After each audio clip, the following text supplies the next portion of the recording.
I have this theory that in 2026, we're going to start seeing more and more people be open about their distrust in the system, right? And specifically because we're seeing sort of like this macro trend towards like political and more like systemic um, kind of distrust. Okay, that's what I'm going to call it. All right. So we're already starting to see in the past couple of years this widespread distrust in like courts, the legal institutions, government agencies, even corporate HR departments. Okay, so people are already feeling unheard in those in those arenas.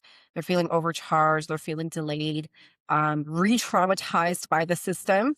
Okay, and so now, I really do believe that this is going to start fueling mediation as no longer an alternative, but as the first move. And I believe we kind of touched on this in previous years, but Mm, this year is really the year where I am so convinced we're going to start seeing, mediation has always been framed as do this when litigation fails, correct. right? I really do believe in 2026 the mindset's going to be let's just avoid the system altogether if we can.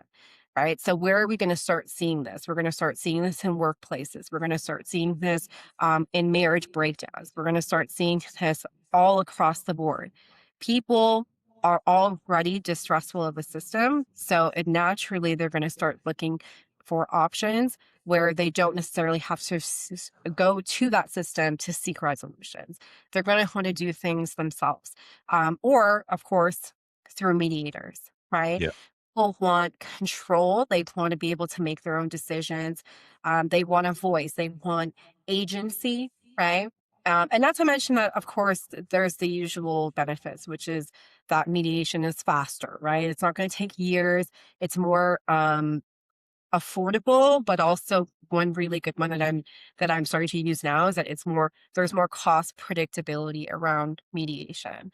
Specifically when you're working with mediators who I train my mediators to structure their services in a flat rate type of way.